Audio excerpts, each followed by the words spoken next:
Bonjour, merci. Moi, je suis Caroline Noran. Je suis enseignant-chercheur, donc maître de conférence dans le département de GU, également à Polytech Lille. Je suis géographe de formation et spécialisée en climatologie. Mon propos aujourd'hui, ça va être de vous parler de changement climatique, justement dans le contexte de ce projet, et surtout quelles sont les perspectives, puisque même si on est certain de beaucoup de choses concernant le climat, il y a encore énormément d'éléments sur lesquels il reste des incertitudes, de grandes incertitudes. D'ailleurs, nous parlons de changement climatique, souvent qualifié de réchauffement. Or, vous voyez, on est le 20 juin, hein, on a tous notre petite laine, un gros manteau, il pleut. Voilà, je vais essayer de vous parler de ce sujet-là et surtout donc de tout ce que nous ne connaissons pas encore sur ce thème. Le changement climatique, c'est un phénomène qui est attesté depuis 1975, hein. En fait, on se doutait qu'il y avait un changement, mais quand il faut dater le début de cette modification du climat qu'on a commencé par qualifier de réchauffement, c'est la date de 1975, hein, que l'on prend comme date de référence. C'est une modification donc dans le sens d'un réchauffement, puisque les températures, c'est le premier élément qu'on a identifié. C'est pour ça on a parlé de réchauffement climatique au départ. Aujourd'hui, on est à plus de 1,2 degré, 1,27 degrés, hein, exactement pour la moyenne globale par rapport à 1880. 1880, c'est la date que l'on prend comme référence. On la qualifie de période pré-industrielle. Et c'est cette date qui nous sert de référence pour justement quantifier ce réchauffement aujourd'hui. Le climat étant un système, les températures ont augmenté, mais tous les éléments, alors on parle de macro-éléments, hein, lithosphère, biosphère, cryosphère, atmosphère, océan, tous sont en interaction les uns avec les autres, ce qui fait que lorsque un de ces éléments est modifié, ici la température qui a augmenté, eh bien tous les autres éléments, paramètres climatiques, vont répondre et vont être modifiés, donc en réponse à cette modification des températures. C'est-à-dire qu'au-delà d'un simple, je dirais, réchauffement de la température, c'est aussi une modification des vents, de l'hygrométrie, des précipitations auxquelles on doit s'attendre. Et certaines ont déjà commencé. Ces modifications climatiques, elles ont été détectées sur l'ensemble du globe, mais également sur la France, hein, particulièrement. Aussi bien en termes de température que de précipitations. Alors, souvent, quand on pense changement climatique, hein, voilà, on a ces graphiques-là qui apparaissent avec une planète toute rouge, cette courbe des températures qui augmente. Donc encore les températures, hein, voilà, c'est cette seule image qu'on a quand on parle de changement climatique, ce fort réchauffement. Mais comme je vous l'ai dit, on est sur un système. Donc là, vous avez les différents macro-éléments et les interactions, hein, qui sont indiquées sur ce schéma, où finalement, donc, tous les éléments qui vont composer le système, alors souvent on parle de biosphère. Alors la biosphère, c'est le vivant, on pense aux forêts, à tout ce qui est végétal, mais c'est également l'homme, hein. Nous ne sommes pas à l'extérieur de ce système. Donc l'homme, lui aussi, influence ce système climatique et est influencé par les modifications du reste de ce système. Alors, en termes de réchauffement, voilà, vous avez ici une petite vidéo qui va montrer l'évolution des températures sur le globe depuis 1880. Si, voilà, ça va bien se lancer. Dans le rouge, tout ce qui va dans le sens d'un réchauffement.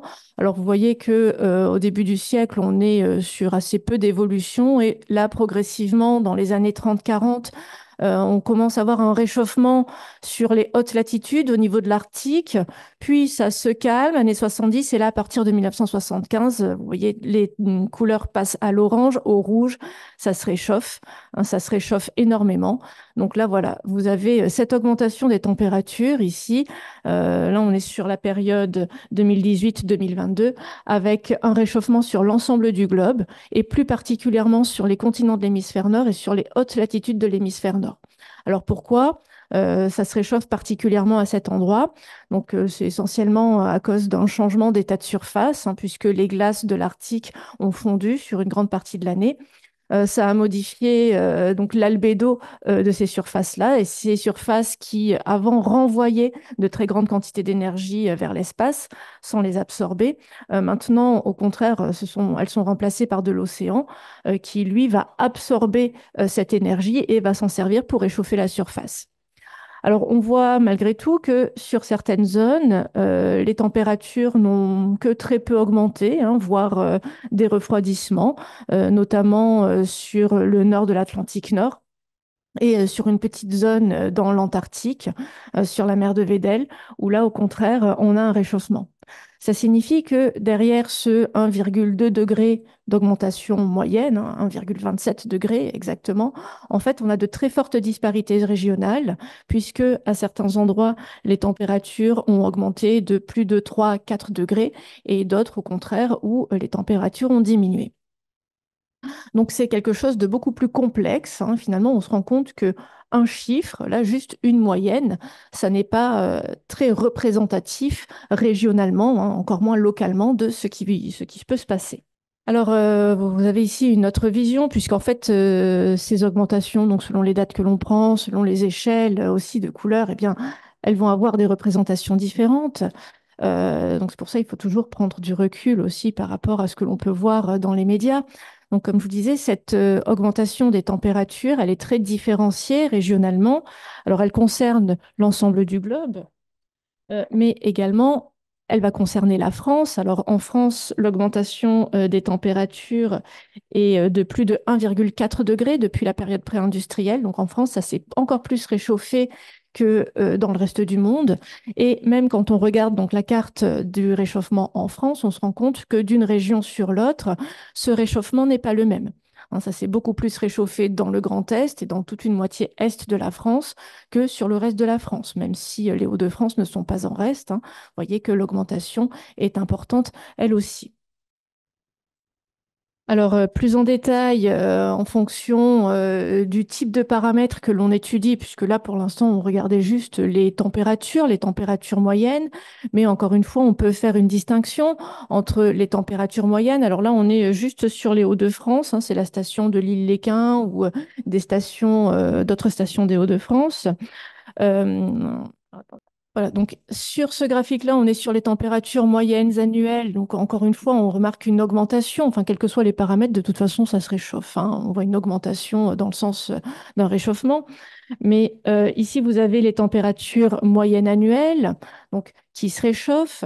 Mais si on prend d'autres paramètres climatiques, puisque on peut étudier justement le climat sous différents aspects.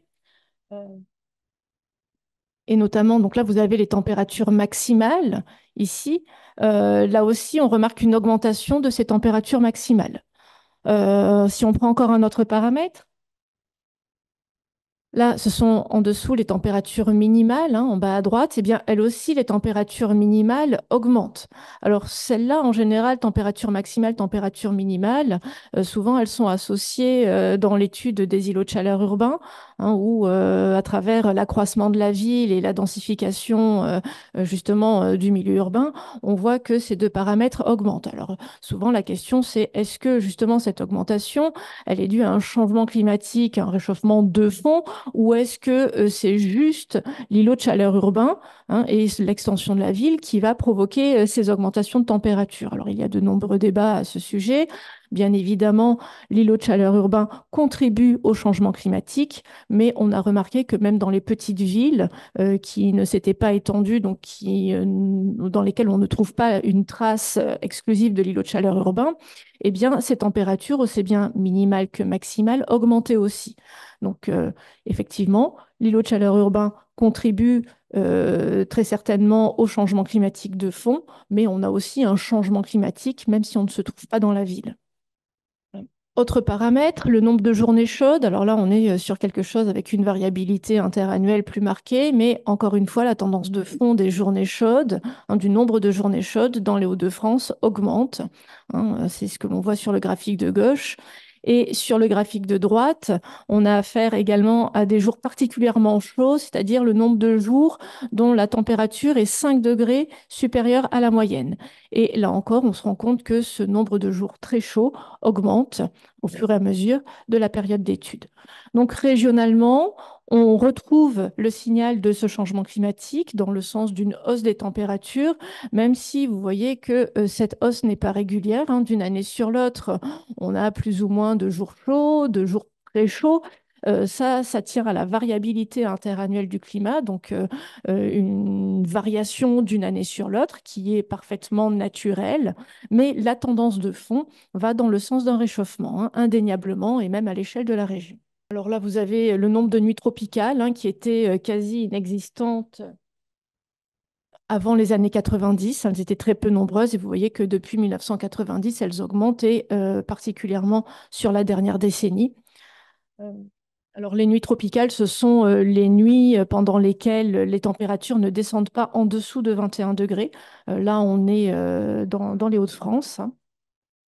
Dernier graphique ici à droite, ce sont le nombre de jours de vagues de chaleur, puisque oui, dans la région, donc il y a des vagues de chaleur. Vous voyez que tous les ans, on retrouve des vagues de chaleur, hein, sur les dernières décennies, et ce nombre de jours est en augmentation, encore une fois en tendance de fond. Alors, cette augmentation des températures, hein, puisqu'on parle de changement climatique depuis 1975, moi je trouve qu'il est intéressant de la mettre en perspective dans un temps plus long. Et en effet, quand on regarde sur les 2000 dernières années, donc sur les 2000 dernières années, on remarque que les températures étaient plutôt dans le sens de assez peu d'évolution, une légère augmentation ici lors de l'optimum médiéval, puis de nouveau une petite diminution. Et on voit à la fin de la période, donc sur la deuxième moitié du XXe siècle, hein, cette très forte augmentation qu'on attribue au changement climatique. Mais quand on regarde encore plus loin dans le passé, si on remonte sur 20 000 ans à peu près, on se rend compte, alors vous avez l'augmentation, le fameux changement climatique qui se trouve ici, on se rend compte que finalement, cette augmentation suit une très grande période de stabilité sur les 10 000 dernières années, mais qu'avant cela, il faisait beaucoup plus froid. Hein, là, on est à 18 000 avant le présent, c'est le dernier maximum glaciaire, hein, c'était la période la plus froide, donc c'était le Würm, hein, voilà, pic de la dernière glaciation, donc il y a 18 000 ans. Si on remonte encore plus loin dans le passé, là, on se rend compte que finalement, le climat alterne entre des phases chaudes, hein, donc notre réchauffement climatique, notre fameux changement climatique, il est ici, mais on se rend compte qu'il y a eu d'autres phases chaudes avant et des phases froides, des phases très froides, c'est-à-dire une alternance entre des périodes glaciaires, hein, ces fameuses phases froides, et des périodes interglaciaires, donc la période dans laquelle nous sommes actuellement. Et si on remonte sur 800 000 ans, donc ce sont les chroniques les plus longues que l'on arrive à reproduire pour l'instant, eh bien, on se rend compte que cette alternance entre période interglaciaire chaude et période froide glaciaire est très régulière. Et on se rend compte aussi qu'il y a eu des interglaciaires qui ont été beaucoup plus chauds que l'actuel. Alors attention, je ne remets pas en question le changement climatique actuel, hein. On est dans un réchauffement avéré, mais finalement, on se rend compte que notre système climatique, notre planète, a connu des phases beaucoup plus chaudes que l'actuelle, et bien évidemment des phases beaucoup plus froides. Donc ça permet de remettre en perspective aussi ce réchauffement, hein. Alors oui, effectivement, il est extrêmement rapide, mais on a connu plus chaud et finalement, il est naturel pour la planète, hein, d'observer ces variations. Alors après, le changement climatique actuel a quand même des particularités, hein, qui font que oui, il est inquiétant, mais il est inquiétant finalement pour nos sociétés, hein, puisque voilà, le risque, bon, ben, c'est le croisement de l'aléa et de l'enjeu, mais pour la planète en lui-même, c'est une variation du climat. Alors, je pense que le système est résilient, hein. J'y reviendrai un peu plus tard. Alors ça, c'était pour les températures, mais qu'est-ce qu'il en est des précipitations? Alors pour les précipitations, l'évolution, alors les précipitations, elles ont évolué, elles aussi, hein, bien évidemment, en lien avec cette modification des températures. Les précipitations, là, l'échelle est inversée, autant pour les températures, quand ça chauffait, c'était en rouge, hein, en bleu, quand ça se refroidissait. Les précipitations, c'est le contraire. Quand il pleut plus, qu'il y a beaucoup plus d'eau, on va mettre du bleu. Et au contraire, quand il pleut moins, on va mettre des couleurs marron, bistre, pour indiquer justement cette sécheresse. Donc les échelles sont inversées. Alors, quand on regarde les précipitations, autant tout à l'heure pour les températures, c'était facile, hein, c'était tout rouge, tout augmenté. Là, pour les précipitations, on voit que le signal est beaucoup plus nuancé, hein. Il y a des endroits où les précipitations augmentent, d'autres où elles diminuent. Alors quand même, on a plutôt tendance à voir des augmentations sur le XXe siècle, sur certaines régions. Encore une fois, d'un point de vue régional, hein, c'est extrêmement nuancé. Alors en général, on a tendance à dire que alors là, vous avez ici présenté une évolution des précipitations par bande latitudinale. Alors tout en haut, vous avez les hautes latitudes nord, en dessous, les moyennes latitudes nord, la zone tropicale, moyenne latitude sud et une évolution globale, tout en bas. Donc en général, on a tendance à dire que les températures, enfin pardon, les précipitations ont plutôt augmenté sur les moyennes et hautes latitudes depuis l'époque pré-industrielle et qu'elles ont plutôt diminué dans la zone tropicale. Hein, c'est ce qu'il ressort de la plupart des études. Alors bon, c'est pas flagrant non plus sur ces courbes-là. Et ces tendances, elles sont surtout marquées sur la deuxième moitié du XXe siècle. C'est-à-dire que c'est à partir des années 70, plutôt 80, 1980, qu'on commence vraiment à observer des tendances dans les précipitations. Hein, donc voilà, augmentation sur l'ensemble du globe, sauf sur la zone tropicale, où là, on a une diminution. Alors à l'échelle régionale, ça se vérifie également, puisque quand on regarde les précipitations et qu'on essaie de les discrétiser selon les différentes régions, eh bien on se rend compte que dans notre région, donc dans le nord de la France, les précipitations ont plutôt augmenté à l'échelle globale et quelle que soit la saison. Alors elles ont augmenté plutôt de façon significative, sauf l'automne, hein, donc l'automne qui se trouve ici, on a une augmentation, mais non significative des précipitations d'un point de vue statistique. Sinon, c'est plutôt une augmentation depuis la moitié du XXe siècle. Euh, Excusez-moi. Alors, la question qu'on se pose, bon, voilà, ça c'est ce qui s'est passé, mais surtout, qu'est-ce qui nous attend? Qu'est-ce qui va arriver en termes de climat d'ici la fin du XXIe siècle? Alors, pour répondre à cette question, plusieurs scénarios. Alors, les scénarios qu'on appelle des RCP maintenant, hein, vous les avez présentés ici, quatre scénarios principaux, RCP comme Representative Concentration Pathways.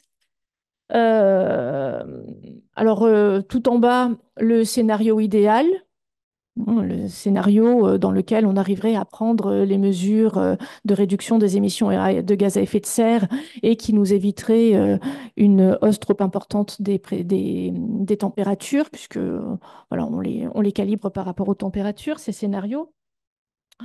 Et alors c'est le scénario 2.6, le RCP 2.6, et tout en haut, le scénario du pire, hein, le scénario 8.5, où là, on se dit, bon, bah, foutu pour foutu, allez, on se fait plaisir, hein, de toute façon, on ne fait attention à rien. Et là, les températures augmentent, et elles augmentent de plus de 6 degrés par rapport à l'époque pré-industrielle.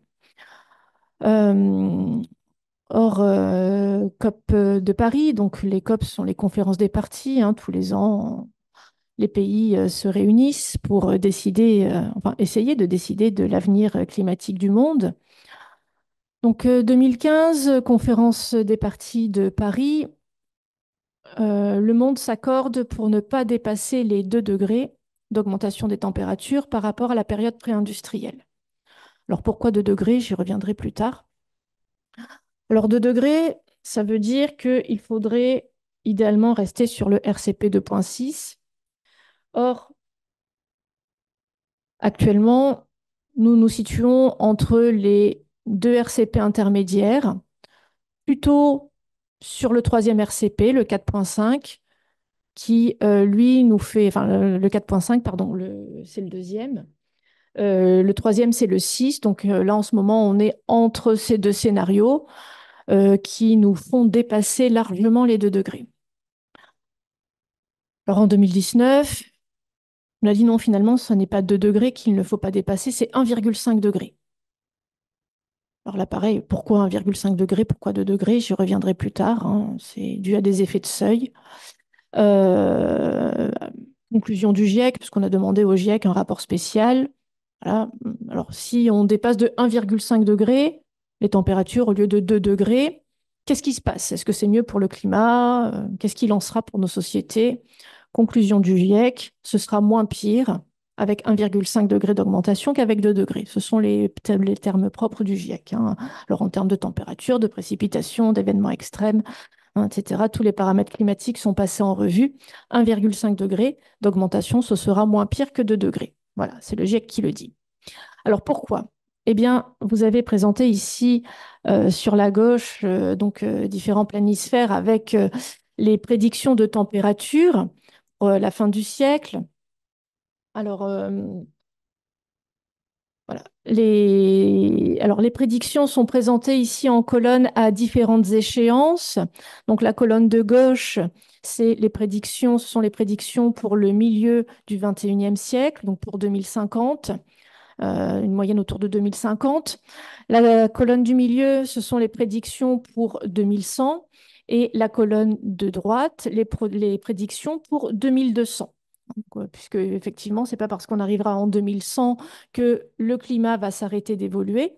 Il y a énormément d'inertie dans le système climatique. Donc, les tendances qui ont été amorcées au cours du XXe siècle vont se poursuivre.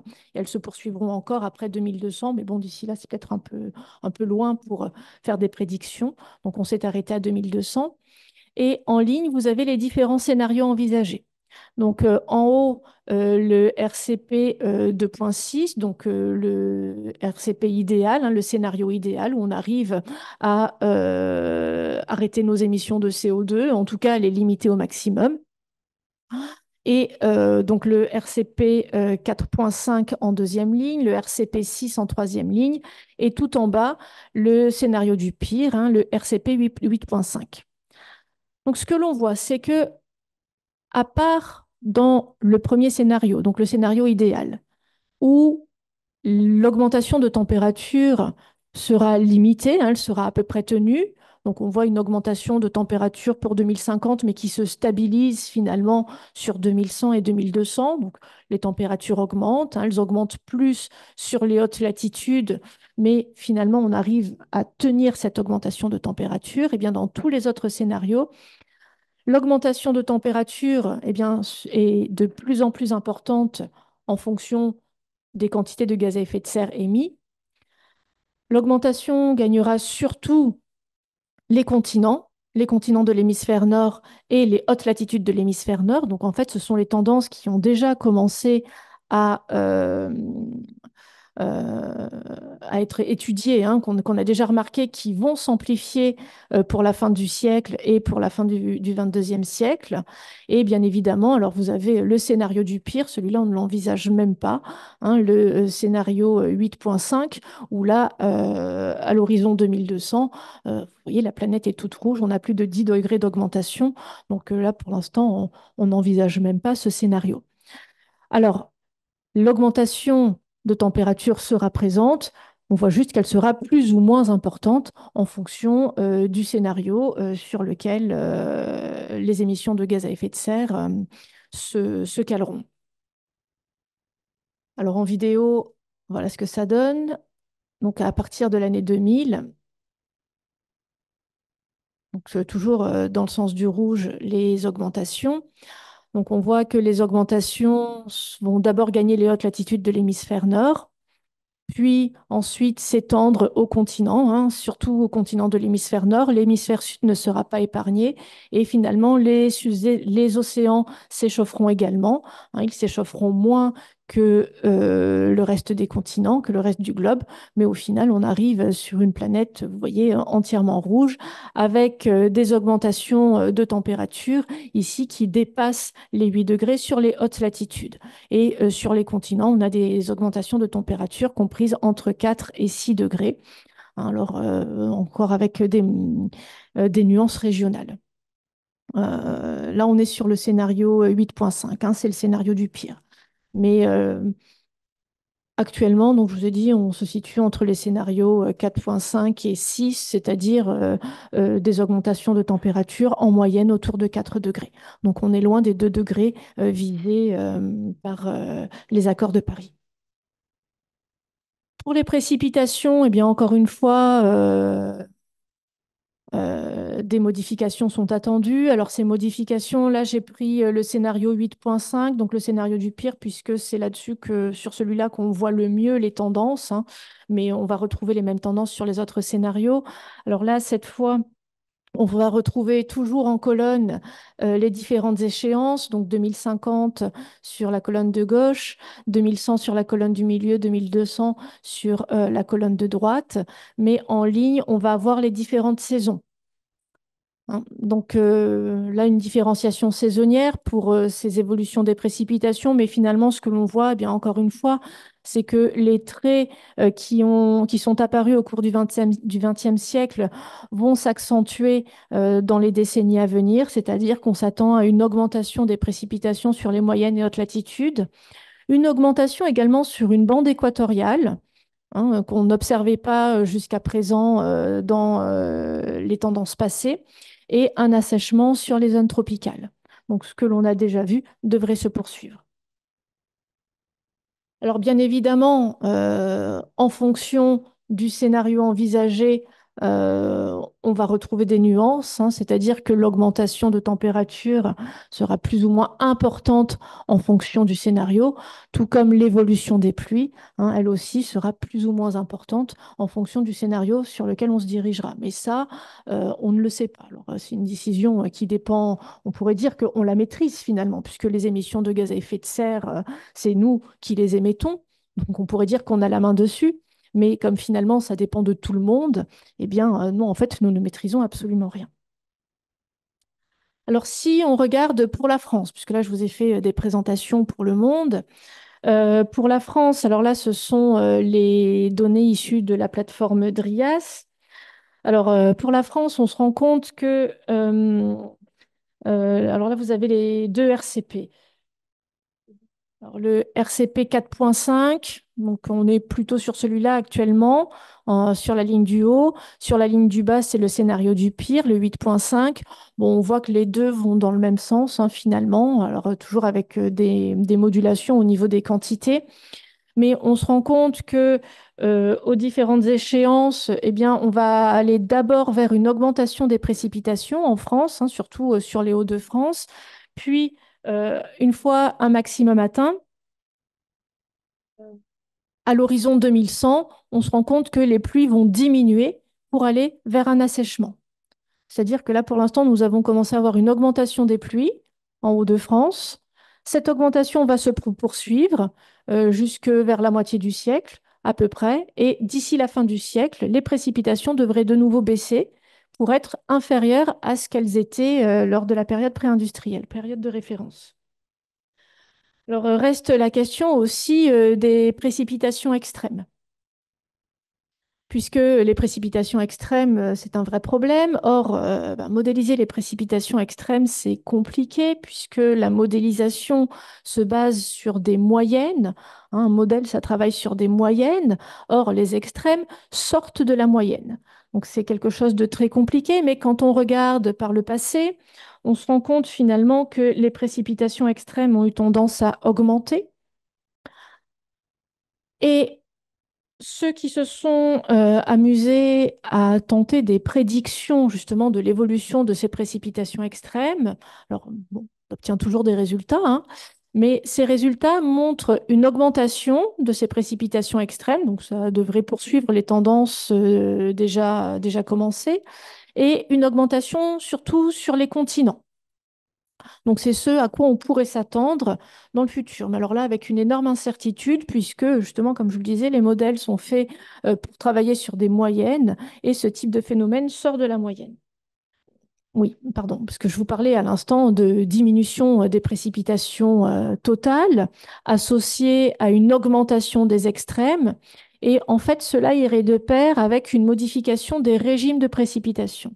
C'est-à-dire le régime de pluie, c'est la répartition des pluies au cours de l'année. Et autant avant, alors notamment dans les Hauts-de-France, hein, on avait des pluies, alors des maximums d'hiver, minimum d'été, mais avec des pluies qui se répartissaient de façon assez homogène sur la saison pluvieuse, tout au long de la saison pluvieuse. Et là, on se rend compte que finalement, il pleut de moins en moins souvent, le nombre de jours de pluie diminue. Alors pas pour cette année, hein, là cette année, c'est la parfaite année de contre-exemple. Mais voilà, en général, donc le nombre de jours de pluie a tendance à diminuer. Mais lorsqu'il pleut, les jours où il pleut, il tombe de très grandes quantités de pluie. Donc c'est ce vers quoi on s'achemine. C'est déjà des tendances qui ont commencé à se dessiner. Et finalement, c'est pour ça qu'on aurait des régimes de pluie qui seraient totalement modifiés, avec des totaux en diminution, des événements extrêmes en augmentation, et donc dû à cette modification de la répartition des pluies au cours de l'année. Alors ça, c'est une tendance qui se confirme pour l'ensemble de la France. Là, on est sur les précipitations intenses, donc on remarque que finalement les épisodes de fortes pluies seraient de plus en plus nombreux, hein. Donc on aurait de plus en plus de fortes pluies, donc des pluies de plus en plus intenses, associées à une diminution du nombre de jours de pluie, hein. Donc c'est exactement ce que je vous disais, cette modification des régimes de pluie, hein, qui devrait se développer au cours du siècle. Alors, bien évidemment, tout ça se passerait dans un contexte de réchauffement global, hein. Là, vous avez les températures, donc des températures toujours en augmentation, hein, régionalement. Avec, finalement, c'est à ça que l'on pourrait résumer le changement climatique, à une exacerbation des extrêmes. Puisque le changement climatique, souvent, on a tendance à le résumer par une augmentation de la température. Mais plus qu'une augmentation de la température, hein, on en a fait l'expérience ce matin, hein, et ces derniers mois, ben, oui, il fait froid, on est le 20 juin, hein, on est encore couvert comme en hiver. Finalement, plus qu'une augmentation moyenne de la température, le changement climatique, on s'attend à ce que ce soit bien, plus de jours de canicule, plus de jours de chaleur extrême, plus de jours de pluie intense, en alternance avec de nombreux jours de sécheresse, des vagues de froid aussi, pourquoi pas? On s'attend à plus de vagues de froid. Et en fait, ce sont les extrêmes qui domineraient. Alors, sur une tendance de fond au réchauffement, oui, bon, je me rends compte, c'est pas très gai ce que je vous dis, hein. Je suis désolée, je fais l'oiseau de mauvais augure. Mais donc voilà, une exacerbation des extrêmes. Et alors, ça, c'est la carte du pire, les records possibles à partir de 2050.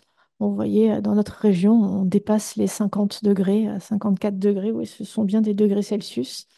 Bon, ce seraient des extrêmes de chaleur, hein, ce ne serait pas tous les étés non plus, mais ce seraient des températures que on pourrait atteindre dans la région. Il y a de nombreuses incertitudes autour de ces modèles. Alors heureusement ou pas, parce que vous allez me dire, bah, finalement, tout ce que je vous ai dit, cette augmentation des températures, ben, c'est peut-être faux. On espérerait. Euh, alors, peut-être qu'on s'est complètement trompé. Alors, sur les modèles que je vous montrais tout à l'heure avec le réchauffement, il y avait des petits chiffres à côté des planisphères. Ces petits chiffres, c'est le nombre de fois qu'on a fait tourner le modèle. Et la carte qu'on vous présente, finalement, cette carte-là, c'est la carte la plus probable par rapport au nombre de fois qu'on a fait tourner le modèle et aux résultats obtenus. Mais ça veut dire aussi que sur les 46 fois où on a fait tourner le modèle, on a pu obtenir d'autres résultats, parmi lesquels peut-être un refroidissement. Mais bon, c'était un résultat des 46 fois où on a fait tourner le modèle. Et les 45 autres fois, c'était un réchauffement. Et sur ces 45 autres fois, il y en avait 40 où on avait un très fort réchauffement. Mais finalement, nous, notre futur climatique, on va avoir qu'une seule chance. On va le faire tourner une seule fois et on ne sait pas si ce futur sera le résultat le plus probable. Peut-être, il y a de grandes chances. Mais on peut très bien gagner au loto ou jouer de malchance, hein, ça dépend, et tomber sur un des résultats le moins probable ou sur un autre résultat qui n'est pas apparu quand on a fait tourner le modèle. Ça, on ne sait pas. D'où l'importance finalement de tester les modélisations. Et alors, pourquoi ça? Tout à l'heure, je vous parlais des seuils de 2 degrés à ne pas dépasser par les accords de Paris. Et puis non, finalement, on s'est dit 1,5 degré. C'est parce qu'en fait, on ne sait pas exactement comment fonctionne le climat. Dans le climat, il y a encore beaucoup d'inconnus, et notamment dans ces modélisations que l'on fait. Par exemple, on ne tient pas compte des nuages. Parce qu'on ne sait pas intégrer les nuages dans le modèle. Alors vous allez me dire, bon, attendez, on a fait des prédictions de précipitations sans savoir tenir compte des nuages dans les modèles. Eh bien oui, on a réussi à faire ça. Mais pour les températures aussi, on sait que les nuages jouent un rôle très important. Hein. On sait que les nuages de haute altitude vont plutôt avoir un effet de serre, donc un effet réchauffant. Les nuages de basse altitude, eux, vont plutôt avoir un effet refroidissant. Or, ces nuages, dans les modèles, on ne sait pas les calculer. Donc, on fait comme s'ils n'existaient pas. Alors là, il y a de nouveaux modèles qui commencent à tourner, dans lesquels on commence à intégrer les nuages. Mais par exemple, le nuage, c'est un paramètre que l'on ne maîtrise pas. Donc, on considère qu'il n'y a pas de nuage quand on fait les modélisations. Donc ça, c'est une première incertitude. Ensuite, la très grande incertitude, eh bien, c'est le système climatique lui-même, puisque il existe encore de très nombreuses inconnues concernant le système climatique. On sait dans les grandes lignes comment le système fonctionne, mais il y a à l'intérieur des boucles de rétroaction, donc des éléments qui vont faire que le climat va soit s'emballer, soit au contraire s'atténuer pour retourner à un équilibre. Il y a des interactions qu'on ne connaît pas forcément. D'ailleurs, là, on parle de réchauffement climatique. Dernièrement, on a dit, on s'est rendu compte que finalement, on a l'impression que le changement climatique accélère. C'est pas du tout comme on l'avait prévu.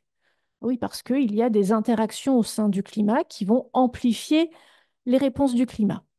Et toutes ces interactions, on ne les connaît pas. Donc, le système climatique, on sait en gros comment il fonctionne, mais pas dans le détail. Ce qui fait qu'il reste beaucoup d'inconnus. Et donc, quand on essaie d'assimiler le système climatique à un système, alors on a plusieurs possibilités. Soit on peut dire que c'est un système stable. Alors, c'est l'illustration que vous avez ici. Le système stable, ça va être, le schéma, c'est une bille au fond d'un trou. On donne une impulsion à la bille, elle va un petit peu osciller au fond du trou et elle va retourner au fond de son trou, c'est-à-dire à sa place initiale. Ça, c'est le système stable. C'est-à-dire que quand on lui impose une perturbation, par exemple une augmentation des gaz à effet de serre, eh bien, il va osciller, mais il va retrouver son équilibre antérieur, c'est-à-dire il va retourner comme il était avant.